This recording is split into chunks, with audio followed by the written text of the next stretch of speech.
What are we even doing here? Let's veer away from the EA bashing for a second. I want to talk about another good example because we talked about it's largely a multiplayer game. The Battlefront had short story, whatever. Didn't do as well as it could. So let's then talk about the best-selling game of all time, which is Grand Theft Auto 5. That game is the biggest money-making game I think probably ever in history. And let's talk about why it was successful. One, it had like a 25, 30-hour story, which brought everybody in, which was awesome. Really well done. 3 different characters, very deep, very in-depth, huge, massive world, very developed world. All that stuff was there. And then they took that same world and then added an online component on top of it, dubbed it GTA Online. And that is still going strong to this day, like 5 years later, however long it's been since that game came out. A 1,000 person team. Holy fuck, are you serious? 1,000 people worked on Grand Theft Auto 5. Holy shit. Yeah, so that's massive, obviously. And correct. I think they have microtransactions in there too. Because they have different stuff that they're like trickling in the game over time, like little mini additional packs and stuff like that. But it's content, it's not here, let's see how you can like change up your character's look. Now you have this car mechanic thing that they added into it, or they'll have like new little mini submission story stuff you can do. The bank heist was a big part of it that took forever to come out, but when that did come out, that was huge. So it was a lot of content additions, but it was content that kept you coming back to play that online component and spend more money in the game. Yeah. And more time. So, but that game is, I think, to me, a good example because it wasn't just online and let's tack on a story. I bought that for the story. Yeah. And a lot of people stuck with the online. I never played the online that much. I played quite a bit of the online. Yeah. So, there's a lot of that came into play, but at its core, they had everything right with the story too. Yeah. And they gave the game the attention it needed to polish everything else around the multiplayer portion of it. They nailed everything from the golfing, the driving around, the car mechanics, customizing your house or your apartment or your loft, whatever the hell it is you got, your garage, your cars, everything. You got to get everything customized, everything polished, everything that the characters could interact with. Now let's put the multiplayer aspect on top of it, and we can really show what it's like to interact with all these in a very unique way. Yeah. And of course they nailed it. Yeah. That was perfect. It's kind of like I think Fortnite is a good example as well, even though, it's questionable in terms of the fact that it can be, it's a game of service. I'm sure there's like microtransaction stuff in there. I don't know how much they hit you over the head with it, but they did something similar where they built this core game they put so much time into the core game itself and built all these systems and stuff. But now, because they have that platform to build off of, then they can go off and do Battle Royale in 2 months. They can do this other type of game mode. They can add all these things into it that keep people coming back that are different experiences in that world that they built. And Red Dead Redemption 2 is going to be that exact same way. And so if we look at Fortnite, and then we look at Grand Theft Auto, and we look at Red Dead Redemption. Last Red Dead Redemption came out in 2008, right? Like 10 years ago. God. So there's so much time.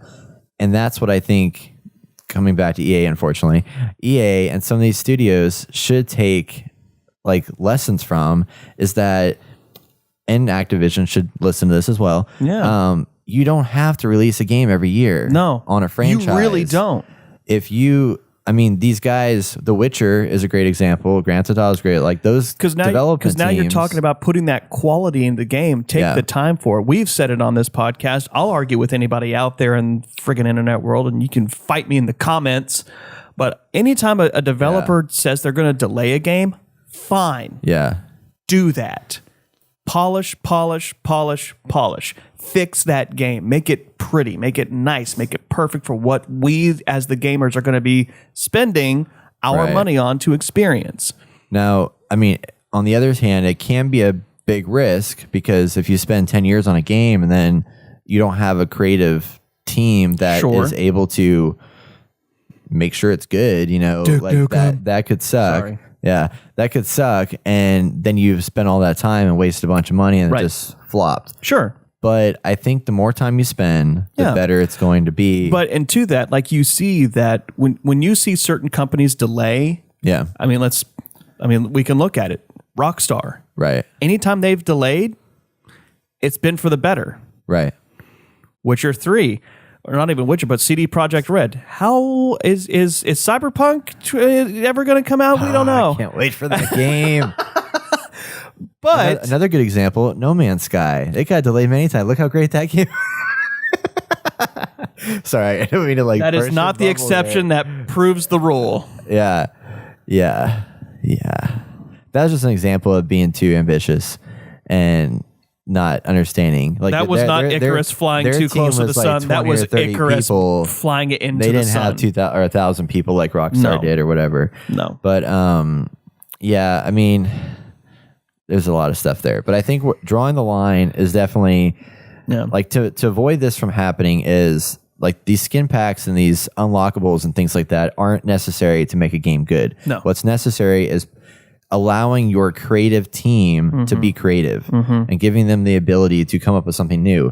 Take Assassin's Creed Origins, for example. Yeah. That game, they were pumping that game out every year and it just started getting shitty.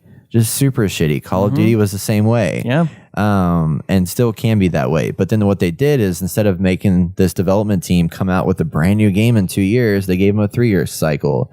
Same with the game I just brought up that I just forgot all of a sudden, the Assassin's Creed. So that one they gave 3 years instead of the standard 1 or 2 year development cycle. It shows in the quality of those games. Assassin's Creed Origins is finally a good Assassin's Creed in a long line of shitty Assassin's Creeds because they gave it that extra time to allow this team to be creative and make mistakes. And do you see what happened when they tried to put out a multiplayer Assassin's Creed that was supposed to be just like all strictly multiplayer and you could kill each other? Yeah. People fucking hated that game. Yeah. Hated it. Yeah. I don't like a lot of them, but that's just me. Right. So anyway, that discussion went so many different directions I did not expect it to go. But way to go, Mark. Good. You pissed us off. I'm just kidding. No, I'm just kidding. Please don't cancel your Patreon subscription, please. But anyway, so I think the moral of the story here, time is good. Let people be creative. Quality over cost. Most certainly quality over cost. Yeah. Make money is important, obviously, but we're loyal buyers. The more time you put into it, people are going to see that extra time through the game's quality. You don't see From Software doing this crap. I'm sorry. Oh, I know. Yeah. Freaking From Software. Crazy. Yeah, like even like Need for Speed. I'm thinking of that again, an EA game. Like that game could be so good. And then it shits the bed every time. Just shits the bed. Just straight up. Gosh. Drunken Bender night out in Vegas, shit style the bed. Yeah. But then you got games like Celeste, and you can go play that. Just really have a ball with it. I don't know what you're talking about. I'm not complaining right now. I know, right? So anyway, that is our discussion, guys. So lots of stuff. Man. Yeah. I know we covered a lot. Hopefully that answered your question, Mark. Yeah. And if anybody watching or listening has any additional comments, please let us know. Yeah, let us know your thoughts. Please let us know your thoughts down in the comments. We want to know what you, obviously this podcast is for you to listen to, for you to give back your thoughts on what you think about the issue. So what do you think? Quality over cost. Let us know. Yeah.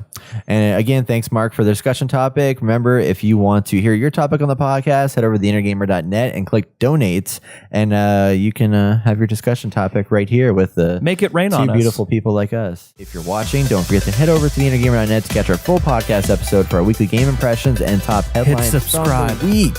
Hit subscribe. If you like this, like and subscribe. I don't know where. I think it's over there. What's over here? Over there. There's videos over here. Videos. Those are suggested videos. Yeah. It's probably like this one is like me interviewing somebody. This one's another discussion topic. Yeah, something like that. Probably. But yeah, you can watch us on YouTube, like and subscribe, keep up with all the latest video game news and opinions you care about right here on The Inner Gamer.